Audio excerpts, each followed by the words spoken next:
안녕하십니까. 오늘 재무관리 회계사 기출문제 한번 풀어보겠습니다. 이번 시간부터는 이제 저희 포트폴리오 관리, 그렇죠? 포트폴리오 이론에 대한 문제입니다. 포트폴리오 이론이니까 주로 이제 수리적인 게 많이 나오죠. 통계학적인 거, CAPM 쪽, 그쪽이라고 보시면 될 것 같습니다. 볼까요? 여기 문제를. 모의형 이자율에 대한 주식회사 대안이라는 데가 있고요. 다음에 주식회사 민국에 있어요. 중요한 건 주식의 초과 수익률, 종속 변수, 그렇죠?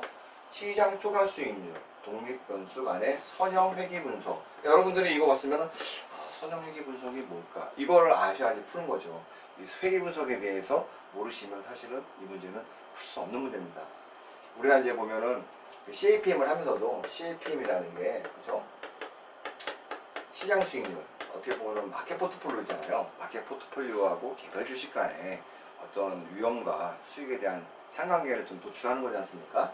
근데 이거 선형회계 분석에 그래서 어떻게 보면 CAPM을 싱글 인덱스, 싱글 밸류 모델, 그죠? 싱글 밸류 모델이라고 하고요. 그다음 밸류 모델. 뭐냐면은 이제 되면 변수가 한 개인 모델, 그렇죠? 그래가지고 이제 단변수 모델이라고 많이 하거든요. 그래서 여기서 선형회계 분석을 통해 가지고 실제로 우리가 이제 베타라는 거를 이론으로만 배웠지만 이런 통계학적 지식을 이용하면 선형회계 분석에 의하면 베타가 기울기 때문에 그걸 도출할 수 있어요. 그래서 이 CAPM에서 베타를 도출하는 방법이나 우리가 통계학에서 나오는 선형회계 분석에서 기울기인 B를 도출하는 방법이나 지금 같다. 그래가지고 지금 어차피 변수가 하나이기 때문에 독립 변수가 이거 X잖아요. 시장 초과 수익률 이걸 가지고 했다. 선형회계 분석 돌렸다. 그래서 아래와 같은 결과를 얻었다. 대안이라는 거는 Y 절편이 이거고 여러분들이 결정계수도 알아야 돼요. 결정계수를 통계학에서 R스퀘어라고 그러거든요. 얼마나 이제 잘 설명하는 건데 이거는 일단은 문제를 읽고 제가 설명드릴게요. 그래서 같다. 대한 주식 및 민국 주식의 수익률이 표준편차는 시장 수익률의 표준편차 각 3배. 대안은 뭐냐면 대한 주식의 펼쳐짐의 정도, 퍼져 있는 정도가 시장 포트폴리오 대비 3배나 더 많다. 표준편차로 측정했을 경우에 민국은 2배다. 그 얘기는 대안이라는 회사의 리스크가 지금 제일 큰 거죠. 두 번째로는 민국이라는 회사의 리스크가 두 번째로 크고 시장 포트폴리오의 리스크가 제일 작은 거죠. 분석기간 중 무위험이자율을 일정하다 과정한다. 그럼 이거를 이제 문제를 좀 이해해 봐야죠. 자, 회계 분석이라는 게 뭐냐면 요거예요. 어떻게 보면 이렇게 있는데 요런 이렇게 점들 있잖아요. 관측치가요. 그러면은 이 관측치가 X가 Y가 있어요. X, Y가 있는데 이 관측치를 가장 잘 설명할 수 있는 하나의 직선을 긋는다면 어떻게 그을까? 라고 만드는 게 회계분석이에요. 그럼 여기로 하니까 이런 거겠죠. 그럼 회계분석을 어떻게 하냐면은 볼 때 이 선을 그럼 찾아내는 거잖아요. 어떤 거냐? 최소 자승법이라고 있어요. 리스 스퀘어법이라고 해가지고 이런 거죠. 조금 더 이제 제가 디테일하게 드리면 여기 관측치가 있어요. 보면은 어떠한 선이 그쵸? 퍼져 있는 정도를 제일 잘 설명한다는 거는 그쵸? 어떠한 관측치하고 이거의 평균과의 값이 제일 작은 거죠. 근데 문제는 요런 선을 평균이라고 우리가 가정했을 경우에 이거는 평균보다 크잖아요. 그쵸? 위에 있으니까. 이건 평균보다 작잖아요. 근데 이거를 단순히 더하면 합이 0이 되거든요. 그러니까 그걸 더하지 말라고 예를 들어 관측치가 있고 그쵸? 평균치가 있어요. 이거를 제곱을 하는 거죠. 제곱하는 값을 그쵸? 이렇게 해서 다 더한 거죠. 이거를 미니마이즈 하는 값이 어떻게 보면 이제 최소 낮은법인 거죠. 이런 것들이다. 그렇다면은 결과적으로 이 회계 분석을 한다면 이런 거죠. 우리가 보면 중학교 때 여기 X축, Y축 있어요. 그죠? Y는 AX 플러스 B 이런 거 배우죠. A라는 게 뭐죠? 기울기죠. 이렇게 하면은 그죠? 여기가 이제 B라는 이럴 경우에 이제 B라는 절편을 양수고 여기 1, 4분, 3, 4분 배우니까 A라는 기울기는 양수고 양수라는 건 X라는 독립 변수가 움직일 때 Y라는 변수도 같은 방향으로 움직인다는 얘기죠. 그래서 X는 독립 변수. 여러분이 독립 변수가 뭐고 종속 변수가 뭔지는 다 알고 계시겠죠. 즉 예를 들어 독립 변수는 어떤 행위를 가하는 외부에서 주어지는 변수고 종속 변수는 그 주어진 변수에 의해서 자동으로 움직이는 변수. 그래서 종속이라는 얘기가 나오거든요. 독립은 외부에서 주어지는 변수.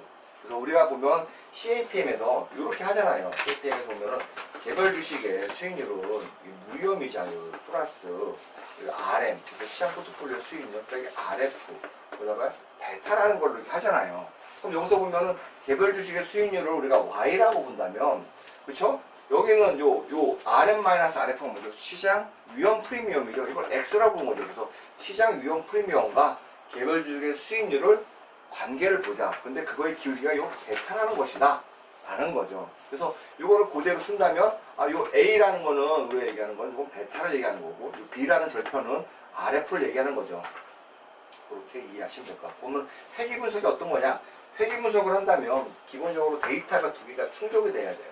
Y라는 게 우리가 보면 종속 변수고 X가 독립 변수예요. 그러면은 대한민국 주식의 초과 수익률이 종속 변수래요. 초과 수익률은 뭐죠? RI라는 게 있고요. 그 다음에 어떤 평균값이 있잖아요. 요거에 이거고, 그쵸? 초과 수익률, 대한민국 주식의 초과 수익률, 시장 초과 수익률은 뭐죠? RM이죠. RF. 이게 이제 시장 초과 수익률이죠. 그쵸? 그러니까 시장 초과 수익률. 요거 두 가지를, 그쵸? 이제 돌려가지고 만들었다. 선행의 분석이니까 어떻게 보면은, 이랬을 경우에, 그러면 요게 뭐냐? 사실 어떤 거냐면은, 이랬을 경우에 이제 두 가지 건졌을 경우에, 이렇게 했으면, 요거 자체가 뭘까요? 그쵸? 초과 수익률과 초과 수익률을 만들었으면, 요 절편이 0이어야 되지, 그 플러스 알파의 수익이 없거든요. 왜? 우리가 CAPM이 성립한다면, 그 기본적으로 관찰될 수익률과, 그쵸? 그로 인해서 도출될 수익률이 항상 같아가지고, 두 가지의 차는 거의 0에 가까워야 되는데, 대한 주식은 절편이 0.4고, 미국 주식은 절편이 0.4잖아요. 그렇다면은, 이 대한 주식은 0.4%만큼의 초과 수익률을 얻을 수 있다는 거죠. 그 다음에 또 결정계수는 뭐냐? 이 통계학을 알 결정계수라는 건요, 이 선이 얼마나 이런 분포들을 잘 설명하는지를 보는 거예요. 그쵸? 이 결정계수의 루트를 씌우면 뭐가 되는지 아세요? O가 나와요. 이게 X, Y라면 X하고 Y의 상관계수가 나오는 거거든요. 그쵸? 그 얘기는 로를 제곱하면, 그쵸? 결정계수가 나오고요. 이 R스퀘어는 결정계수라는 걸로 우리가 써요. 그래서 이거에 대한 통계적인 기본 지식을 지금 설명을 잠깐 드렸습니다. 여러분들 잘 모르겠다 그러면은 통계학 책에 그 회귀분석 잠깐 보시거나 아니면 재무관리, 기초 재무관리 쪽에 이제 회귀분석이 좀 나왔으니까 보시면 될 것 같습니다. 위험이자율은 일정하다. 자, 보시죠. 물음일에 대한 대한민국 주식과, 그렇죠? 대한 주식과 민국 주식의 베타 개수. 그럼 베타를 어떻게 추정할까? 베타 개수는 어떻게 하죠? 베타 i는, 그렇죠? 시그마 m에다가, 그렇죠? 로 IM, 그죠? 시그마 IM, 죄송합니다. 시그마 I죠. 이게 우리가 생각하는 베타 개수잖아요. 이거는 우리가 배우는 거는 로 IM은 우리가 어떤 자료를 통해서 도출할 수 있을까요? R 스퀘어 작업을 했었잖아요. 그렇죠? 그렇죠? 이거를 루트시키면은 5가 나오잖아요. 그래서 대한 주식의 R 스퀘어를 루트를 시키고, 그렇다면은 대한 주식의 R 스퀘어를 루트를 시키면 제가 계산해 보니까 0.49니까, 그쵸? 대한 주식, 제가 로 대한이라고 할게요. 얘는 0.49에 루트를 씌우기 때문에 0.7이 되고, 민국 주식은요, 로 민국이라고 할게요. 0.36이잖아요. 0.36에 루트를 씌우니까 0.6이 되고, 그러면 얘를 알았죠. 근데 전 문제에서 그 대한 주식은, 그쵸? 시장 주식보다, 시장 수익률보다 표심펀자가 3배가 높다라는 거 했죠. 그럼 예를 들어, 요거 자체를 이렇게 계산할 거예요. 이건 대안이라고 할게요. 대안의 베타. 대안 주식의 베타면은, 요게 3배가 높다고 했잖아요. 그럼 이걸 이렇게 썼죠. 시그마 M, 로 IM, 3, 6, 7. 이렇게 쓸 수 있는 거잖아요. 3배 높다니까. 두 개 관계식을 통해서. 두 개가 없어지죠. 그럼 나온 건 3, 로 IM이죠. 근데 아까 대한 주식 같은 경우에는 결정계수가, 그쵸? 0.49였으니까 로는 결정계수의 스퀘어 루트니까 0.7이 되죠. 그러니까 3하고 로니까 3 곱하기 0.7, 그래서 2.1이라는 대한 주식의 베타가 나왔죠. 그럼 동일하게 미국 주식도, 이거 좀 지워볼게요. 밑으로 할게요. 미국 주식도 베타, 민국이니까, 그죠? 2배였잖아요. 그러면 이거를 시그마 m에다가 2 시그마 m으로 써도 되는 거죠. 이걸 치환하니까요. 그 다음에 로아이, 그 미국 주식의 R 스퀘어는 0.36이었고, 이거를 루트로 하면 미국 주식의 로가 나오죠. 여기 이제 0.6이 되는 거죠. 그렇다면 그대로 여기다 0.6을 대입시키면 얘랑 얘는 없어지고, 그렇죠? 0.6 곱하기 2니까 1.2가 나오죠. 아, 그렇다면은 대한 주식의 베타는 2.2, 그다음에 미국 주식의 베타는 1.2구나. 이렇게 이제 베타 계수를 구했죠. 1번 문제는 그렇게 어렵지 않구나. 이렇게 구할 수 있습니다. 여러분들이 기본 개념을 알고 회귀 분석하고 CAPM 요거에 그 연결 지으신다면 충분히 알 수 있습니다. 두 번째 뭐죠? 정보 비율. 정보 비율이 뭘까? 걱정 안 하셔도 돼요. 정보 비율 고려시 성과가 더 우수한 주식이 어느 것인지.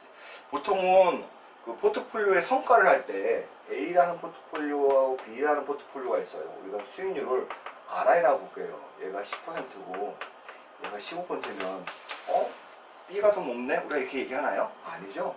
위험하고도 같이 비교를 해야죠. 위험 한 단위당 보통 수익률을 비교하잖아요. 그래야지 누가 더 좋냐. 그죠? 이 정보 비율도 성과를 판단한다는 거는 위험 한 단위당. 근데 문제는 이 위험이라는 거에 측정치가 되게 여러 가지 있어요. 베타라는 것도 있을 수 있고, 총위험이라는 것도 있고, 잔차라는 것도 있고. 그래서 이 위험을 어떤 걸로 보냐에 따라서 이 정보 비율이냐, 뭐 샤프 레이쇼냐, 다양하게 이제 쓸 수 있다는 거죠. 일단은 그 성과가 더 우수한 주식이 어느 것인지 풀이 과정을 보여 설명하시오. 단, 주었네요. 정보 비율이라는 공식을 준 거네요. 젠센의 알파하고 잔차의 표준편 차이다. 그러면 젠센의 알파가 어떤 거냐? 자, 젠센의 알파는 보통 초과 수익률을 의미를 합니다. 제가 좀 필기를 좀 해왔네요. 젠센의 알파라는 건. RI라는 게 우리가 생각하는 그 주식의 수익률이고, RF. 어떻게 보면은 무혐의자율에다가 주식의 수익률을 빼니까 어떻게 보면 초과 수익률이죠. 그렇다면은 RM-RF의 베타를 하면 요게 사실은 일치해야 되는데, 그렇지 않고 해보니까 뭔가 알파가 나오더라. 그렇다면 이게 사실은 균형에 있지 않은 수익률이더라 라는 겁니다. 그래서 젠센 알파는 이걸 얘기하는 겁니다. 그럼 요게 뭐였냐? 일반적으로 아까 전에 잔차가 아니라 그 개수 있지 않습니까? 기울기. 그 기울기였고, 그래서 대한 주식 같은 경우에는 기울기가, 이 알파가 얼마죠? 알파가, 대한은 0.4%였죠? 알파가, 민국은, 민이라고 해요. 민은 0.3%였어요. 이렇게 나오는구나. 그래서 우리가 이 젠센의 알파라는 의미를 이렇게 구역했죠. 그 다음에 잔차의 표준편차. 잔차의 표준편차는 어떤 거냐? 잔차의 표준편차는 뭐냐면요. 기본적으로 회계식이 이런 거예요. YI는 알파 플러스 베타 1, X1 플러스 엡실론 I 이렇게 돼 있거든요. XI 이렇게 하면 뭐냐면은 요 엡실론이라는 거는 요 독립변수가 설명하지 못한 거예요. 요런 오차죠. 오차항의 표준편차니까 얘 엡실론에 대한 표준편차를 얘기하는데 지금 현재 문제에서는 이게 주어져 있지 않아요. 그렇죠? 그러니까 잔차의 표준편차는 현재 우리가 몰라요. 모르니까 이거를 뭐라고 할까요? 그냥 A라고 할게요. 스몰 A라고. 그렇다면은 젠센 그 정보 비율, 그 인포메이션 레이쇼라고 해서 IM이라고 할게요. 정보 비율은 젠센의 알파에다가 잔차의 표준편차 시그마인데, 엡실론의 잔차의 표준편차니까 시그마인데 엡실론으로 써줄게요. 이렇게 엡실론. 요거 다 요렇게 하는 거죠. 이거를 이제 하나는 우리가 보면 대한 주식, 하나는 이제 미국 주식에서 계산을 해보자 라는 거죠. 그래서 알파는 얼마죠? 0.4예요. 0.4%죠. 잔차의 표준편차가 얼마라고 했죠? 시장 수익률 대비 3배가 높다고 했어요. 그러니까 시장 수익률에 대한 표준편차를 A라고 부르면, 그렇죠? 요거 대신 이제 A로 쓰는 거예요. 얘는 3A가 되겠죠. 이거는 대안이라는 거죠. 민국은 아까 0.3%였죠. 시장 수익률 대비 2배가 높다고 했어요. 이 A로 이렇게 할 수 있죠. 자, 그렇다면은 누가 더 높냐? 그러니까 왜냐면 이거는 위험 한 단위당 초과 수익률을 하기 때문에 더 높은 거가 이제 같은 거죠. 더 높은 거 보면 얘를 계산해 보면은요. 이걸 계산해 보면 얼마가 나오냐? 얘는 0.133, 그렇죠? 퍼센트가 나오는 거죠. 그다음에 여기다는 3A가 나오고요. 죄송합니다. A가 나오고요. A 3으로 나눴으니까 A고, 얘는 0.15% A예요. A가 같죠? 그렇죠? 그렇기 때문에 위 분자가 더 큰 게 높다. 그러니까 대한 주식, 민국의, 그렇죠? 민국의, 그렇죠? 위험 대비 수익률이 높다. 민국의 정보 비율이 더 높다. 그래서 민국이 좀 더 위험 대비 수익률을 평가한다면 우수한 주식이다. 이렇게 풀 수 있습니다. 자, 별거 없죠? 이 개념만 아시면 뭐 술 풀어갑니다. 대신 이제 개념 모르면은 이제 참 풀기 어려운 문제들이죠. 사실상 이 개념과 뭐 구체적인 공식이나 이런 것들이 기억이 안 나시더라도 기본적으로 2차 시험은 뭐 만점 나는 시험도 아니고, 그러니까 여러분들이 개념에 맞춰서 논리적으로 한다면 중간중간에 뭐 감점을 있을 수 있지만 뭐 시험에 탈락할 정도의 감점이 발생하지는 않습니다. 자, 대안의 현재 총 부채 비율. 이제 부채 비율은 보통 우리가 어떻게 하냐? 부채 비율이라고 할 때는요, 일반적으로는 그렇죠?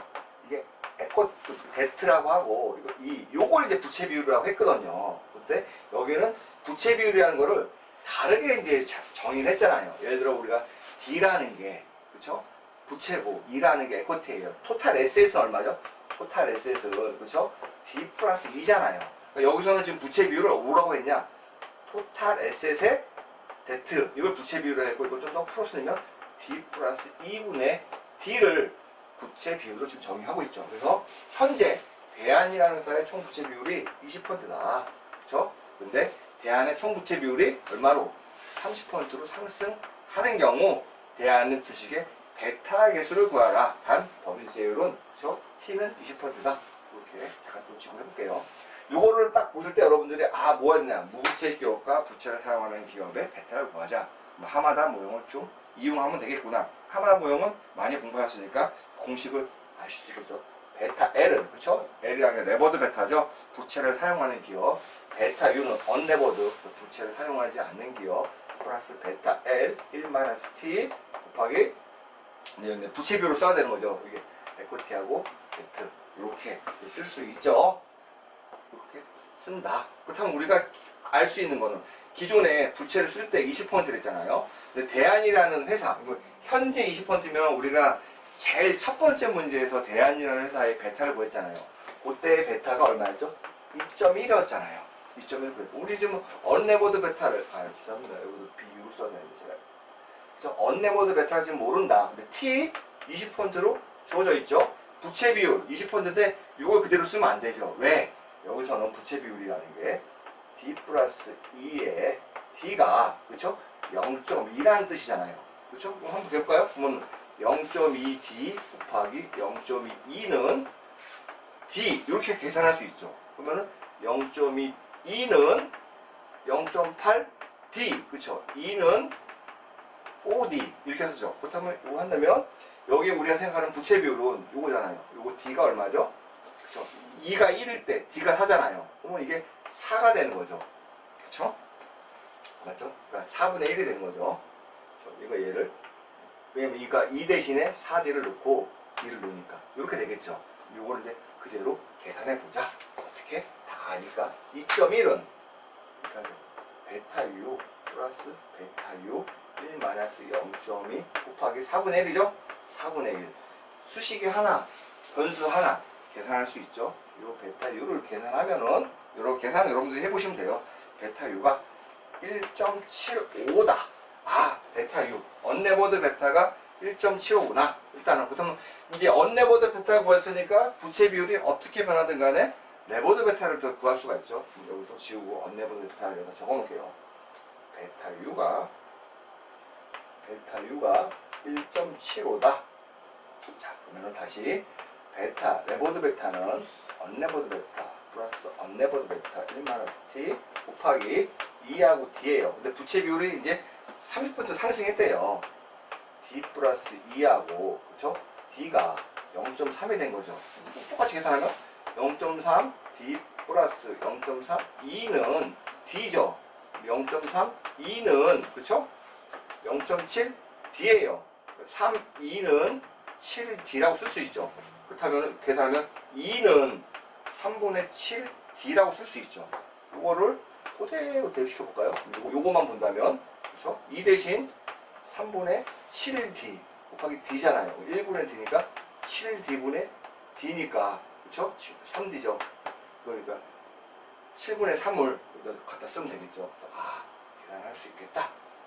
7분의 3을 갖다 쓰고 그렇죠? 이것도 지울게요. 칸이 좀 모자라서요. 베타, 그쵸? 네버로 베타가 지금 모르죠? 우리가 알고 싶은 거. 근데 언네버 베타 1.75, 그쵸? 플러스 1.75, 1 마이너스 0.1 곱하기 7분의 3. 바로 계산할 수 있겠죠? 이거를 제가 계산해 보니까 2.35다. 바로 계산했죠. 2.35. 그러니까 이거는 하마나 모형을 아느냐? 그 다음에 아까 제가 말씀드린 요 부채 비율을 D하고 E 어떤 식으로 그 비율로서 계산할 수 있느냐? 그 두 가지를 물어보는 거죠. 마지막 문제예요.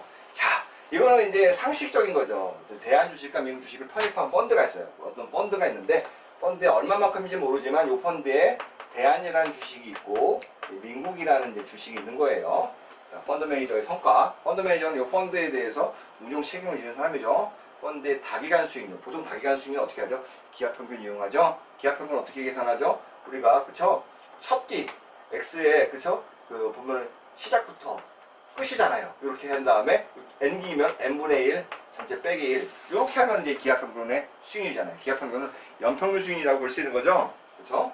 하고자 한다. 다기간 수익률 처음 합죠. 시간 가중 수익률, 이걸 기하평균 수익률이라고 한다. 왜? 기하평균에서 중요한 건 시점 자체가 영향을 미치잖아요. 그 다음에 금액 가중 수익률, 이걸 내부 수익률이라고 한다. 내부 수익률은 우리가 IRR이잖아요. IRR은 그쵸? 마이너스 I제곱 플러스 이렇게 한다면 캐시플로우 1 플러스 그쵸? 이제 IRR이니까 이게 IRR이니까 이거를 0이라고 두면 이제 IRR을 구할 수 있는 앰플들을요. 그러니까 요 수익률이니까 요 수익률은 뭐가 영향을 미치죠? 캐시플로우가 영향을 미치는 거예요. 그러니까 차이가 있으면 시간 가중 수익률이라는 거는 요 시간, 기간에 대한 수익률에 영향을 미치는 거고 내부 수익률은 당연히 기간도 영향을 미치지만 수익률도 영향을 미치지만 현금이 똑같은 현금이 지금 들어오냐, 그쵸? 1년 차에 들어오냐, 5년 차에 들어오냐에 따라서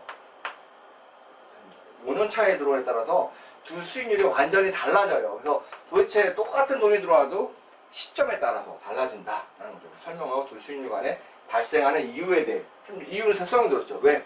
기하평균 수익률은 기간과 기간에 대한 수익률이 결정하는 거고 내부 수익률은 당연히 요 기간의 수익률 플러스 현금 흐름의 양상이 결정하는 거고 그렇죠? 그래서 이 두 개에 대한 수익률을 지금 수식으로 제가 설명을 드렸고 그래서 수익률 차이가 발생하는 이유도 설명을 드렸죠. 보통 그래서 펀드 매니저한테 평가할 수 있는 수익률을 기하평균 수익률로 하죠. 왜냐? 뮤추얼 펀드 같은 경우에는 언제든지 중간에 인출이 가능하잖아요. 그러면은 돈 들어오는 거 왔다 갔다 하기 때문에 펀드 매니저가 자기의 성과를 자기가 컨트롤할 수 없는 캐시플로우로 해상받기 때문에 펀드 매니저 성과 평가에는 적당하지 않은 거죠. 이렇게 상식으로 알고 계시면 좋을 것 같습니다. 여러분 감사합니다.